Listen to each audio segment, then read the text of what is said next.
Gujarat Titans పై జరిగిన మ్యాచ్లో కోహ్లీ ఆడిన ఇన్నింగ్స్ ఒక క్లాస్ రూమ్ లెసన్ లాంటిది. 44 బంతుల్లో 81 పరుగులు. ఇది కేవలం స్కోరు కాదు, ఇది పరిస్థితులను ఎలా కంట్రోల్ చేయాలో చూపించిన మాస్టర్ క్లాస్. Match highlight. పైచేజింగ్లోకి వచ్చినప్పుడు ప్రెషర్ ఎక్కువే, కానీ కోహ్లీ ఏమి చేశాడు?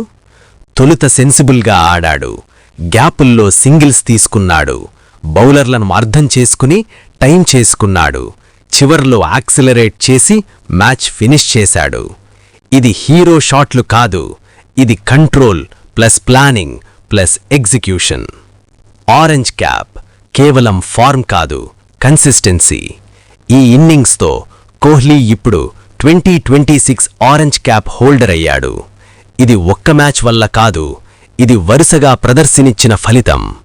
ఐపీఎల్ హిస్టరీలో సిక్సర్ల రేసులో 357 సిక్సర్లు, 310 సిక్సర్లు, 300+ సిక్సర్లు.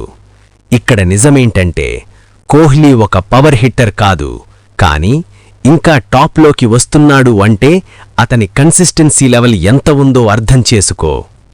నేరుగా చెప్పాలంటే చాలామంది కోహ్లీని స్ట్రైక్ రేట్ తగ్గింది, అగ్రెషన్ తగ్గింది అని క్రిటిసైజ్ చేశారు.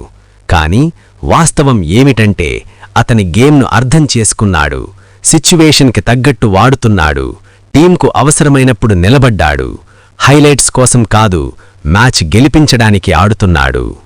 Final take. కోహ్లీ టాప్లోకి వస్తున్నాడు కాదు, అతనిప్పటికే అక్కడే ఉన్నాడు.